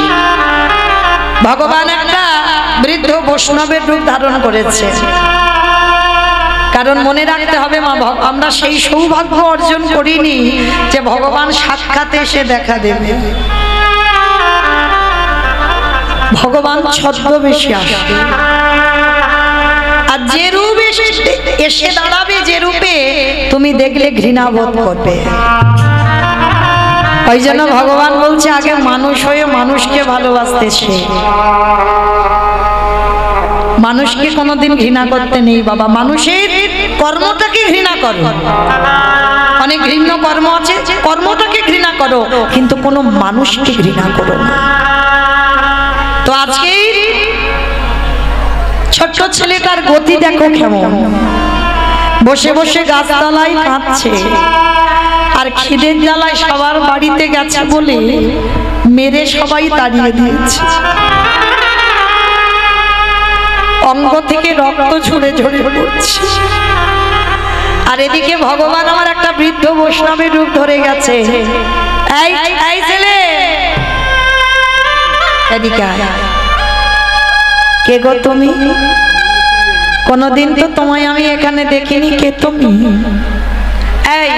এইরকম বসে বসে গাছের তলায় কাঁদছিস কেন? আর কে তোকে এমন করে মেরেছে?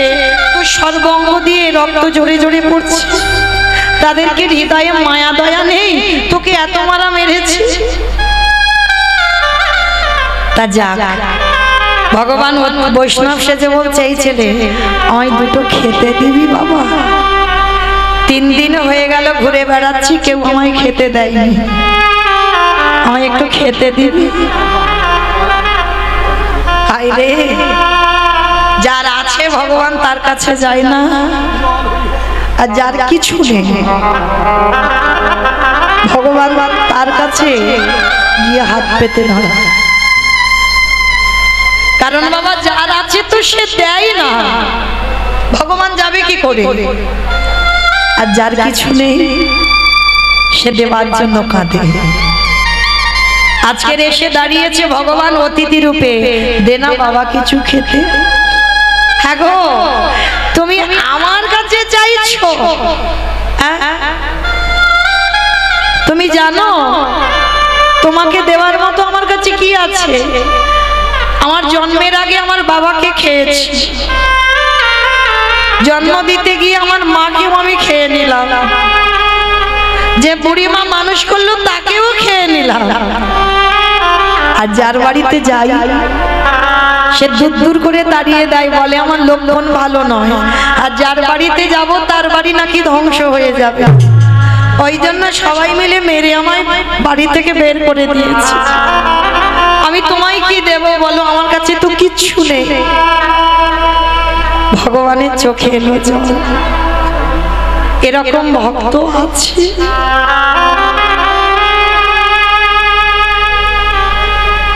এমন সরলতা, এমন প্রেম, এমন ভালোবাসা আছে। এই ছেলে, তা ঠিক আছে, তুইও খেতে পাসনি 3 দিন, আমিও 3 দিন খেতে পাইনি।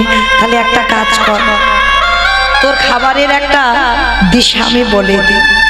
একটু দূরে যাবি, ওইখানে গিয়ে দেখবি একটা আশ্রম আছে। ওই আশ্রমে অনেক ছোট ছোট বাচ্চারা থাকে। যা, আজকে থেকে তুই ওই আশ্রমে গিয়ে থাকবি। আচ্ছা বাবা ঠাকুর, আমি আশ্রমে গেলে থাকতে দেবে কেন? আমার তো কেউ নেই গো জগতে, আমি যে অনাথ। আশ্রমে থাকতে গেলে বংশ পরিচয় তো কিছু লাগবে, আমার তো কিচ্ছু নেই। কে বলেছে? শোন, তোর কাছে যেটা আছে সবার কাছে সেটা নেই। সেটা কি গো মা? যেটা হলো ভক্তি। ওইটাই দিয়ে তো ভগবানকে জয় করা যায়। পাণ্ডিত্য দিয়ে পাওয়া যায় না ভগবানকে।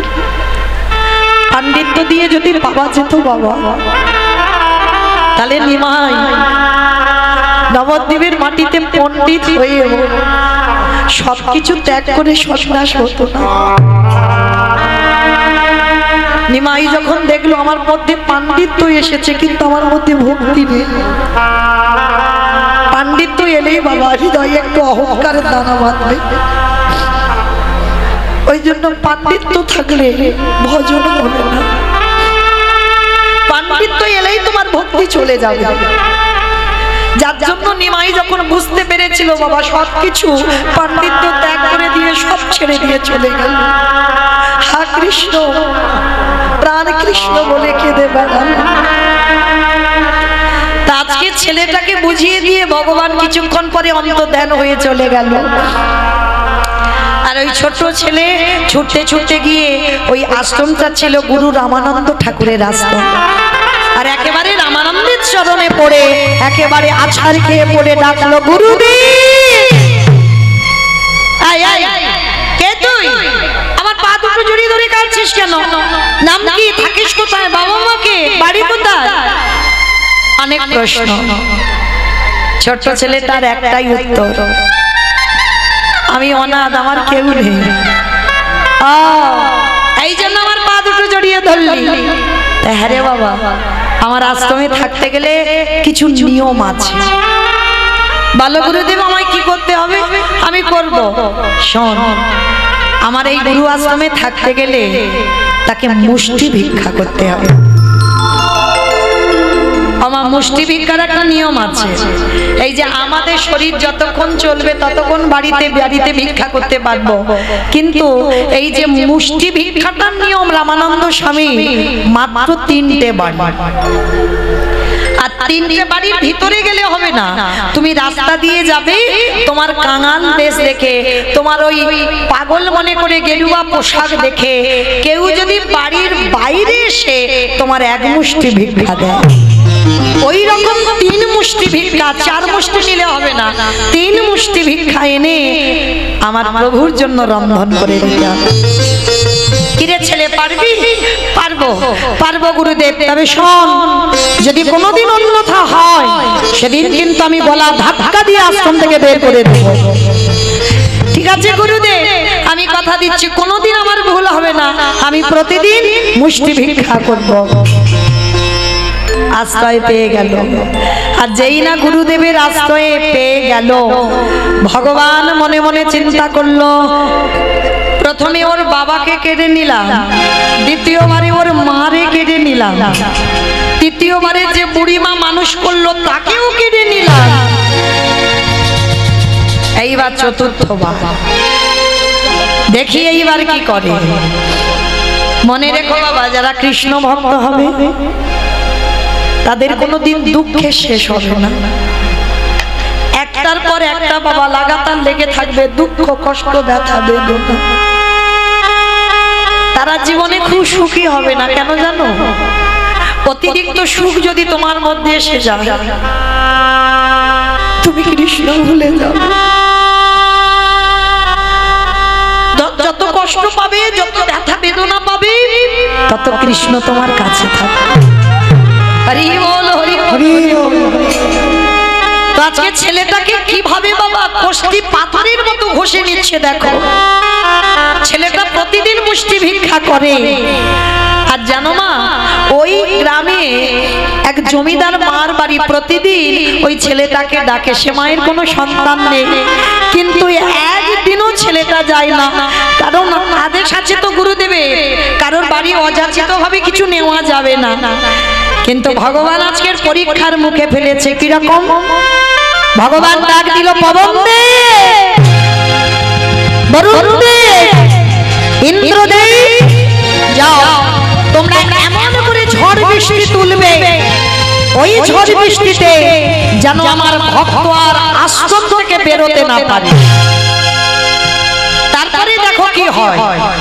সঙ্গে সঙ্গে বাবা পরিষ্কার আকাশ মেঘাচ্ছন্ন, মুহুর মুহুর বজ্রপাত, ঝড় বৃষ্টি প্রবাহ। রামানন্দ স্বামী ডাক দেয়, খোকা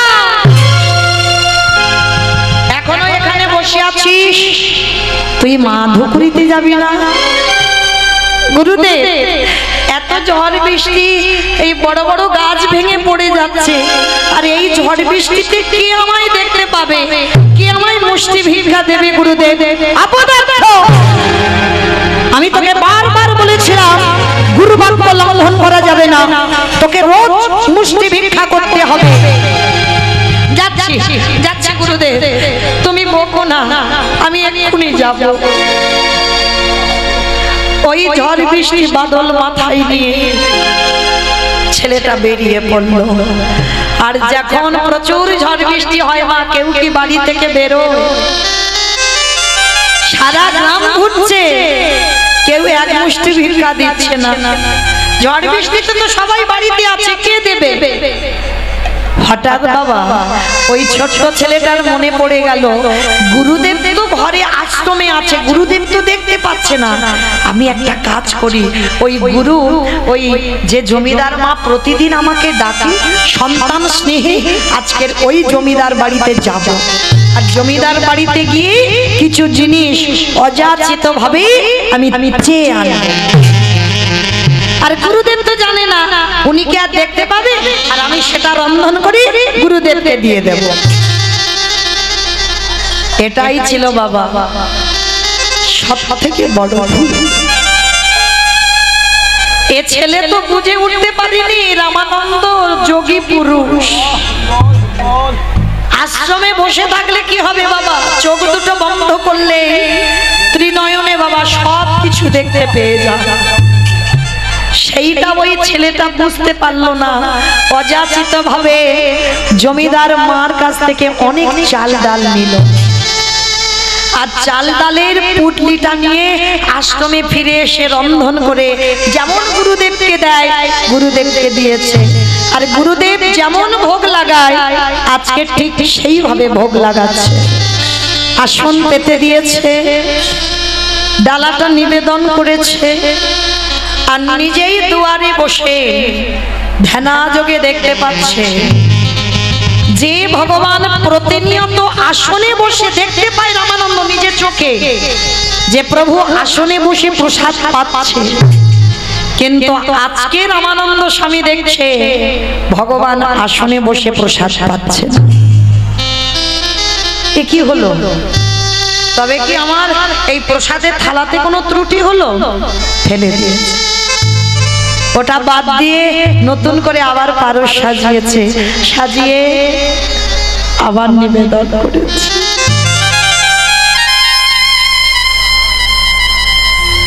দাদা যোগে দেখছি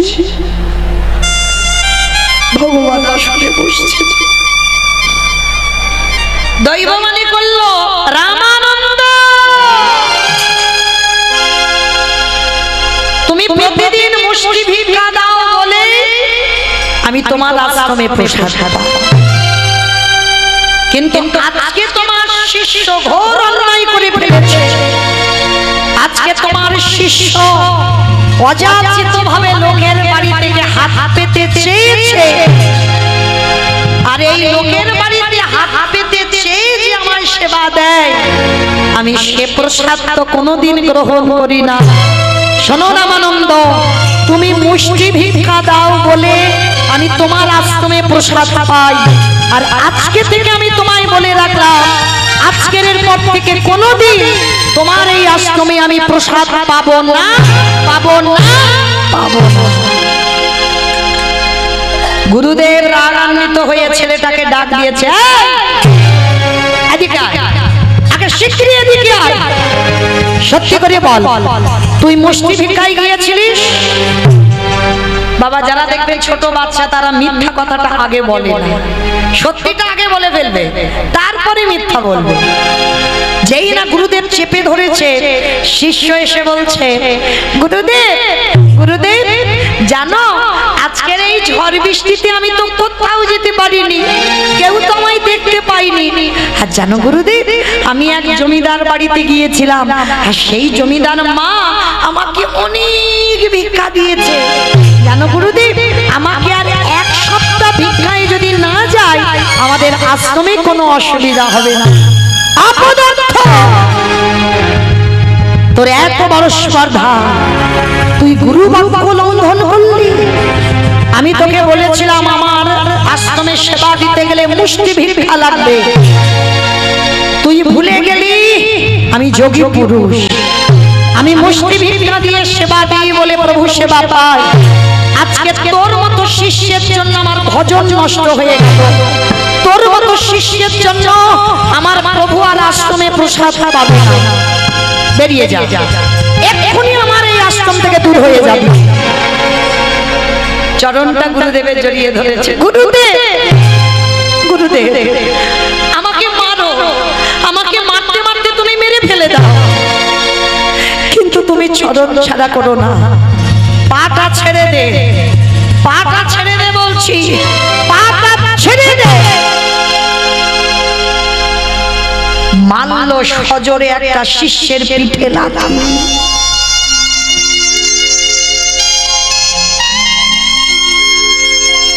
এত জোরে লাথি মেরেছে মা, ছোট বাচ্চা তো, পিঠে খড়মের চিহ্নটা পড়ে গেছে। কত জোরে লাথি মারলে তবে মা খড়মের চিহ্ন পড়ে বলো তো? তবু পা ছাড়ছে না।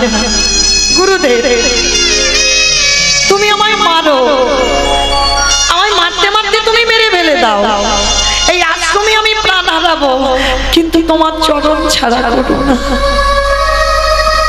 কারণ আমি জানি গুরু চরণ বিনা ভজন হবে না। কিন্তু বাবা, কৃষ্ণ রুষ্ট হলে গুরু রাখিতে পারে, গুরু রুষ্ট হলে কৃষ্ণ রাখিতে না। যদি কোনো শিষ্যের উপরে গুরু রুষ্ট হয়ে যায়, তার ভজন সব শেষ। গুরুদেব লাথি মেরেছে, ওটা আশীর্বাদ ভেবে নিয়েছে, পা দুটো জড়িয়ে ধরেছে, আমাকে মেরো না, কিন্তু আমাকে তাড়িয়ে দিও না, যেটা বলবে আমি করবো, কিন্তু তাড়িয়ে দিও না। গুরুদেব, তোমার চরণ বিনা আমার কেউ নেই। তবে রে, এত করে লাথি মারলাম তবু যাচ্ছিস না, তবু আমার পা দুটো জড়িয়ে ধরে আছিস। এমন শিষ্যের মুখ দেখাও মহাপাপ। তোর মতো শিষ্যের জন্য আমার ভজন নষ্ট হয়ে গেল। পা যখন এখনো ছাড়ছিস না, আমি এই মুহূর্তে তোকে অভিশাপ দিলাম, গুরু বাক্য অমান্য করার অপরাধে তোকে এর পরের জন্মে যেতে হবে একটা মুচির কুলে। যেই না বলেছে মুচির কোলে, শুধু মুচির কোলে যাবি না, এই মুহূর্তে আমি তোকে অভিশাপ দিলাম, তোর আজকে সারা দিনের মধ্যে তোর জন্ম হয়ে যাক শেষ। না না,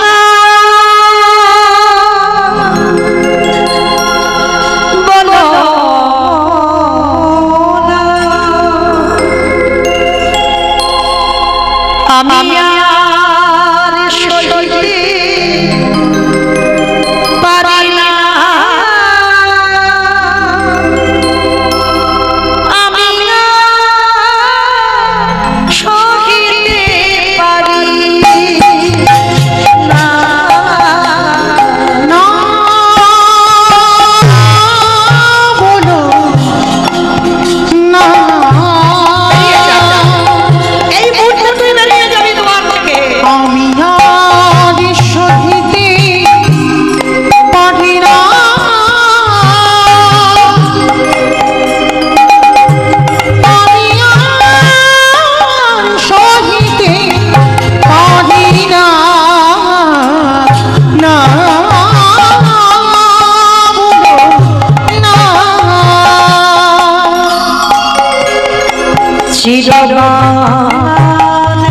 ধনে যে তুমি আমার ছাড়িয়া তুমি যেও না আমার ছাড়িয়া তুমি যেও না চিরবাঞ্ছিত ধন যে তুমি আমায় ছাড়িয়া তুমি যেও না আমায় ছাড়িয়া তুমি যেও না না ও গো গুরুদেব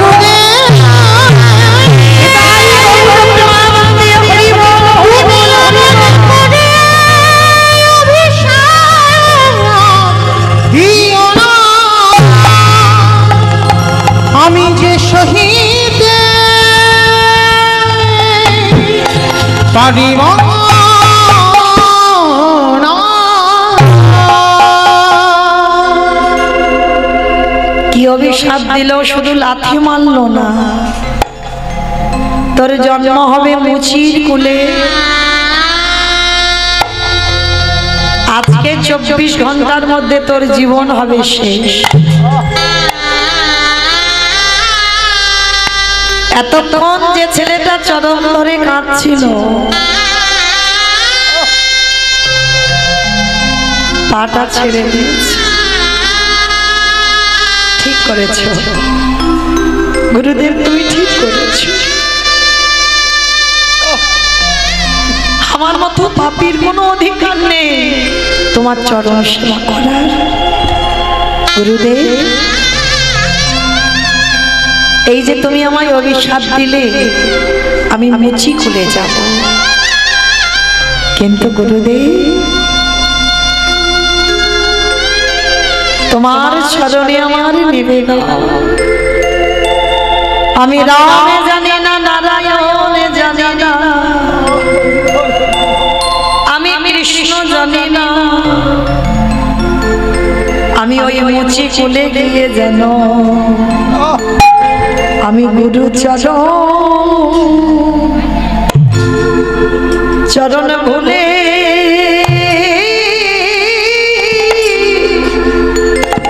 ভুলে না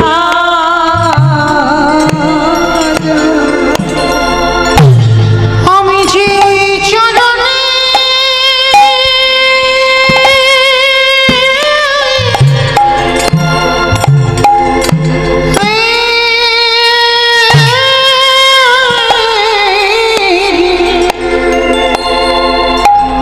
আমি যে ওই চরণে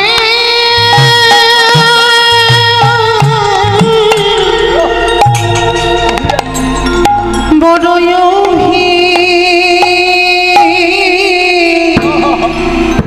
অভিলাষী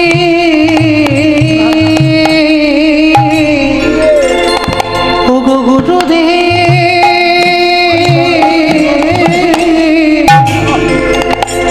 আমি যেন ওই চরণ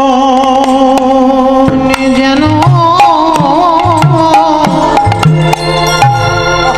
কোনোদিনও ভুলে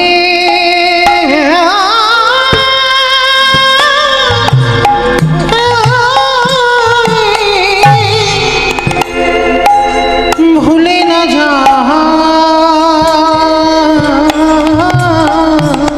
ওগো দয়াল গুরুদেব নদীর ঘাটে নৌকা যদি নানা বাঁধা থাকে, যদি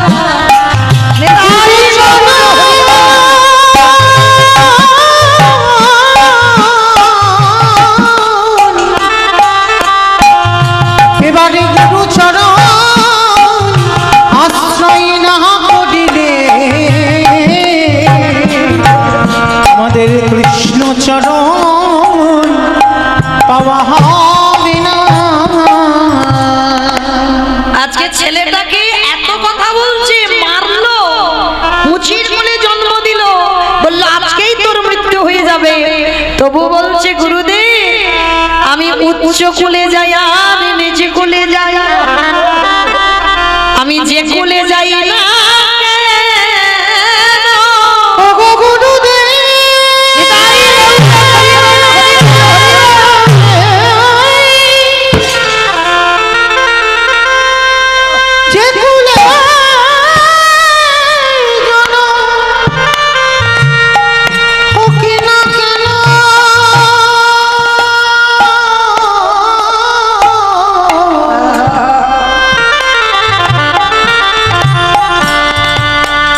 আমি যেন গুরু চরণ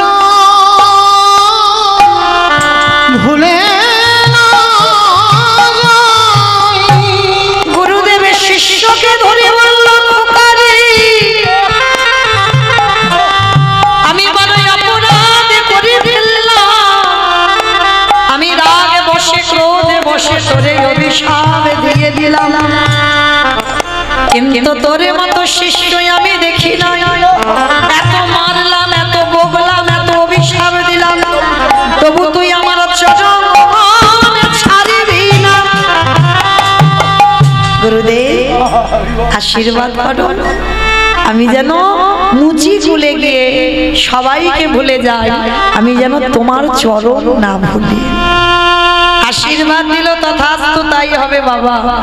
ছেলেটা গুরুকে প্রণাম করে স্নানে নেমেছে দুপুর বেলা। বাবা মৃত্যু যদি কপালে থেকে থাকে, তুমি ঘরের ভিতরে থাকলেও বাবা তোমার মৃত্যু হবে। তোমার কপালে যদি আজকের মৃত্যু লেখা থাকে, কোথা থেকে মৃত্যু হবে তুমি কল্পনা করতে পারবে না। যে ছেলে সাঁতার জানে বারাণসী নদীর জলে স্নান করতে নেমেছে, আর কখন পা পিছলে এমন করে পড়ে গেল ছেলেটা ওই বারাণসী নদীর জলেই ডুবে প্রাণ চলে গেল, গঙ্গার জলে প্রাণ চলে গেল। আর ওই ছেলেটার মৃত্যুর পর পরবর্তী দিনে আসছে ওরই কাছাকাছি কাশীধামে, বারাণসীর পাশেই কাশীধাম, কাশীধামে জন্ম নিল ভক্ত রহিলা। কাশীধামে জন্ম নিল ভক্ত রহিলা, কাশীধামে জন্ম নিল ভক্ত রহিলা। উলুধ্বনি হরিধ্বনি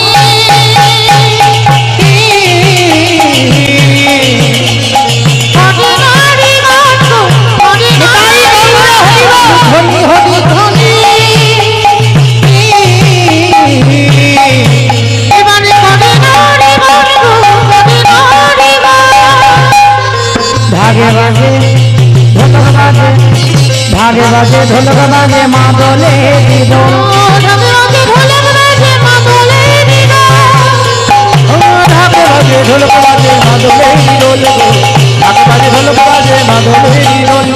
উলুধ্বনি উলুধ্বনি হরিল ভুবন গো, হরিল ভুবন, হরিল ভুবন গো, নিতাই গৌর হরিল হরিল হরিল। জন্ম হলো জন্মে হলো আজ ভক্তের, জন্মে হলো ভক্তের আজি, জন্মে হলো ভক্তের আজি, জন্মে হলো মুচিপাড়াতে রাঘব রহিদাসের ঘরে ছেলেটার জন্ম হলো, কিন্তু জন্মাবার পরে মা হয়ে গেল জাতিস্বর। আমার এখানে কারা কারা জাতিস্বর আছে একটু উলুধ্বনি দাও তো দেখি। প্রেম শেষ, বেশ বাবা বুঝতে পারছো, এরাই হলো জাতিস্বর। দেখে নাও কারা কারা উলু দিল। মানে এই হচ্ছে কীর্তন। বাবা ডুবে গেছে, বুঝতে পারছে না আমি কি বললাম। আমি বললাম যারা যারা জাতিস্বর তারা তারা উলু দাও। আমার জাতিস্বর মানে কি, আরে সেটা তো জানি না। উলু দিতে বলেছ দিয়ে দিয়েছি, কিন্তু আমি বললাম যারা জাতির স্বাদ তাদের বলে আগের জন্মে সব কথা যাদের মনে আছে। জানি তুমি কার মেয়ে ছিলে, কার স্বামী ছিলে, এই যে সব কথাটা, আমার কটা সন্তান ছিল, আমার বাড়ি কোথায় ছিল, আমি কে, আমি কেমন ছিলাম, সবটাই মনে পড়ে যাবে, তাদেরকে বলা হয় জাতির স্বাদ। রামমন্ত্র দীক্ষা দিল শবরীর, দীক্ষা হয়ে গেল, দীক্ষার পরে দিন গেল, মাস গেল, বছরে গেল, দিনে দিনে শবরী বড় হলো। আর বসে বসে ওই নয়ন জলে কাঁদে, নয়ন জলে কাঁদে আর বলে দয়াময় একবার কৃপা করে দেখা দাও, কৃপা করে দর্শন দাও, ভুলি গৃহ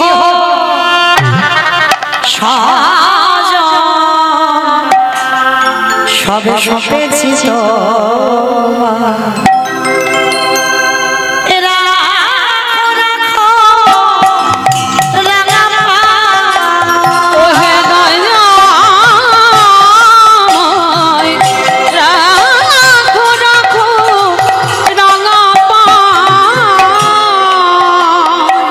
সংসারে মরুভূমি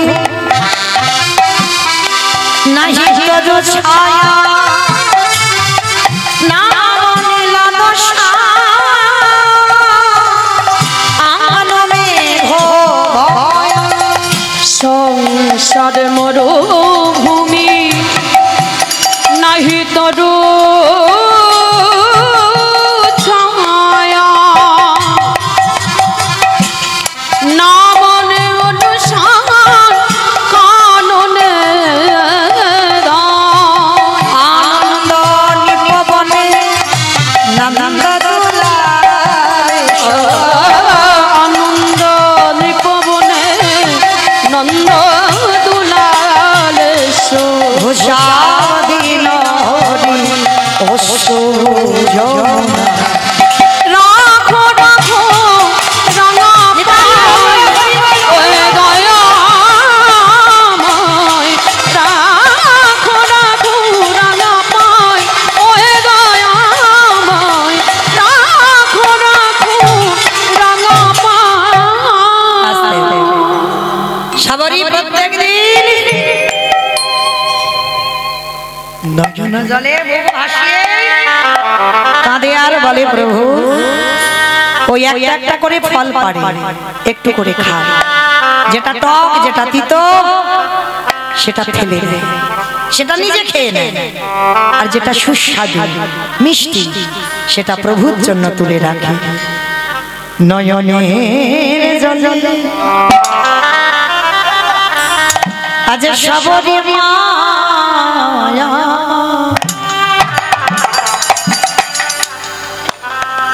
কাঁদে আর বলে রামে দয়াময়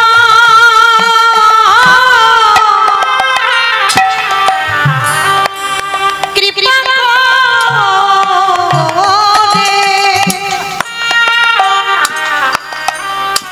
একেবারে কৃপা করে তুমি আমার দুবারে এসে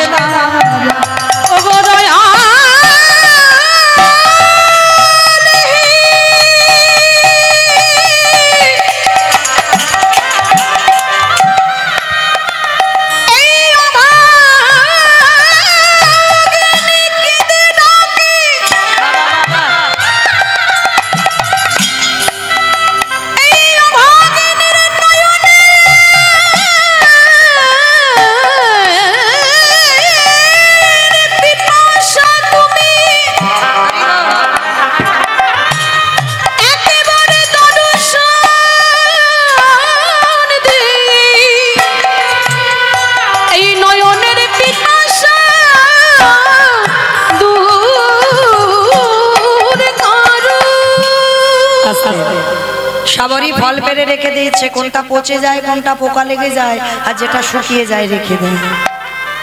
কারণ শবরীর বাবা বলে রেখেছিল রামের শত্রু রাবণ, আর শবরীর ভয় যদি ওই ফলের মধ্যে বিষ ঢুকিয়ে দেয় আর আমার রাম যদি এসে খায় ফল পেরে, যদি মৃত্যু হয়ে যায় তাহলে মরবো, আগে আমি মরবো।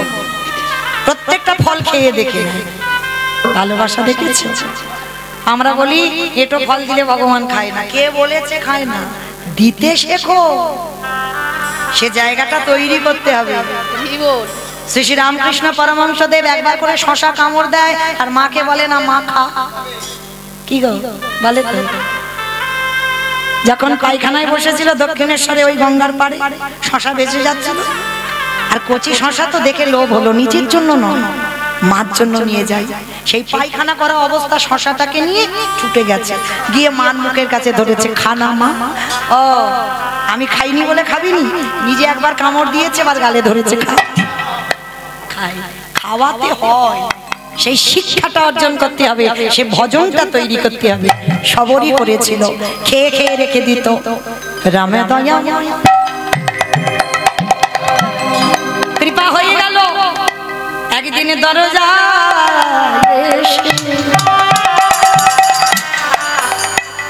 ডাক দিচ্ছে, সবরি। কে কে ডাক দিল? আমার সবরি বলছি, তাড়াতাড়ি করি বাবা, কোমর তো পড়ে গেছে, আর শেষ ক্ষমতা নেই, সময় থাকতে তো আসেনি, অসময়ে এসেছে, কোমরটা ভেঙে গেছে, লাঠি ঠুকে এসেছে। যেই না দেখেছে দুইজন ভালো, কে তুমি? দেখে না বাবা রামার লক্ষণ, এসো। বসতে দেবার জায়গা নেই, দেবে কি সে? একটু পাতা কুড়িয়ে এনেছে, বসবার জায়গা দিয়েছে। কত কাঙাল! আর চরণ ধোবাবে, সে ঘটিটা নেই, তা বলি কি ধোবাবে না? রামচন্দ্রী চরণ যুগল বুকে ধরেছে, এই বাচ্চে কি জগতের জল, সবরি নয়নে জলে চরণ ধোবাইছে। যেই না চরণ ধৌত করে দিল, আঁচল দিয়ে মোছালে ব্যথা লাগবে, মাথার কেশ খুলে দিল, মাথার কেশ রামচন্দ্রের চরণ যুগল মোছাইল। যেই না মুছিয়ে দিয়েছে, প্রভু বলছে, মা খেতে দিবি? বড্ড খেতে পেয়েছে। প্রভু তুমি খাবে? চণ্ডালিনীর ঘরে চুপ, কথা নয়, খেতে চেয়েছি দিবি। কোমর ভেঙে গেছে, ঝুড়িটা এনেছে কোমরে করে, বেছে বেছে দেখছে একটা শুকনো ফল, ওই শুকনো ফলটা তুলে রামের বদনে দেবে, হাত আর যাচ্ছে না, কারণ রাম তো খুব লম্বা চওড়া। সবরি মায়া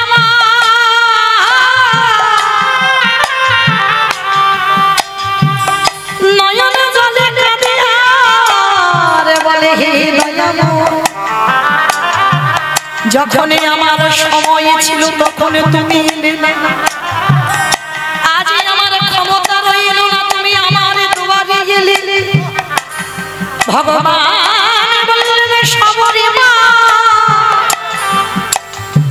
ভক্ত যখন সর্বস্ব আমায় দিয়ে দেয়, আমি নিজে হতে তার কাছে ছুটে যাই। ভগবান মাথাটা নিচু করেছে, আরে সবরি ফলটা নিয়ে বদনে দিতে যাবে, এমন সময় পাশে ছিল লক্ষ্মণ, হাতটা ধরেছে। এত বড় স্পর্ধা, আমার দাদা ক্ষীর স্বর্ণনী মাখন কত দামি দামি ফল খায়, মিষ্টি খায়, আর তোর ওই মুখে থুতু লেগে আছে, লালা লেগে আছে, ওরে এত ফল দিচ্ছিস? চণ্ডালিনী ছোট জাত, ওই ফলটা নিয়ে লক্ষ্মণ কেড়ে নিয়ে দূর করে, আর যেই না ফেলে দিল, সবরি মা নয়ন জলে কাঁদছে, লক্ষ্মণ এই যে আমার ফল যখন ফেলে দিলে, একদিন যদি আমি রামকে ভালোবেসে থাকি, একদিন যদি আমার নয়ন জলে তার চরণে যায়, এই যে ফল তুমি ফেলে দিলে, আমি তোমাকে অভিশাপ দিলাম, যেদিন তুমি মৃত্যুর সঙ্গে লড়াই করবে, এই ফল যেখানে ফেলে দিলে, এই ফল থেকে একটা গাছের জন্ম হবে, ওই গাছের পাতা না হলে, ওই পাতার রস না হলে কোনোদিন তোমার প্রাণ বাঁচবে না।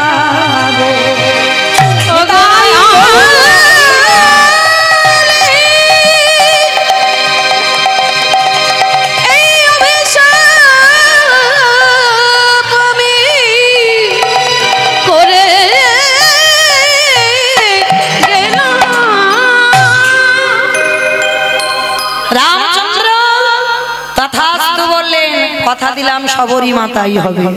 ফলটা যেখানে ফেললো পড়লো কোথায়? গন্ধমাদন পর্বত। আর ওই এঁটো ফল থেকে সৃষ্টি হলো বিশল্য করলি পাতা। যখন রাম রাবণের যুদ্ধ হচ্ছিল, লক্ষণ শক্তিশালী পড়ল, হনুমান সুসেন বৈদ্য বলল বিশল্য করলি পাতা আনতে হবে। হনুমান চিনতে পারেনি, বেটা পর্বত চাজিয়ে এনেছিল। এনে যখন দিল তখন রাম বলছে, আরে হনুমান তুই পর্বত এনেছিস কেন? বলে আনবো না, আমি তো চিনতে পারছি না কোনটা বিশল্য করলি পাতা। সুসেন বৈদ্য উঠল, পাতাটা চিনে রস ভালো করে নিকড়ে লক্ষণের বদনে দিচ্ছে। লক্ষণ প্রাণ ফিরে পেয়ে দাদাকে ডেকে বলছে, দাদা একটা কথা বলবো। কি দরকার ছিল? আমি জানি তুমি কি আর আমি কে, তাহলে তুমি যদি মনে করতে তাহলে তুমি কি আমার এই রস ছাড়া বাঁচাতে পারতে না? ভগবান হেসে বলল, লক্ষণ বাঁচাতে আমি পারতাম, কিন্তু তুমি বোধহয় জানো না আমি ভক্ত বড় ভালোবাসি। আমি ভক্ত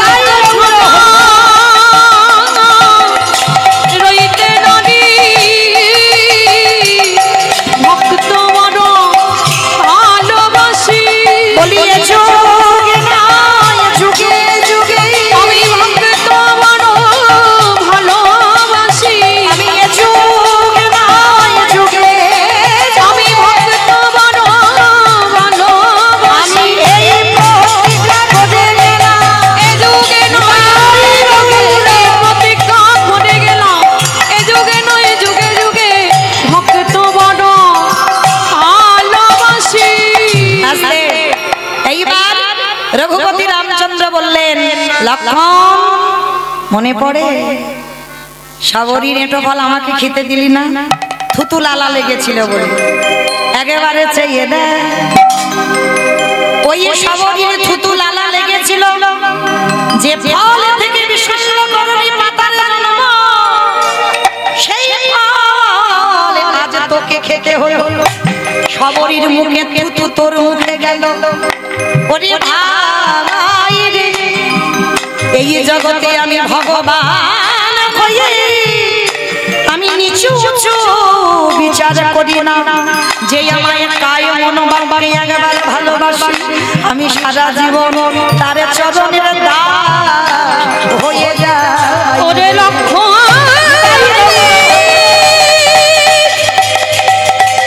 আমি ভক্ত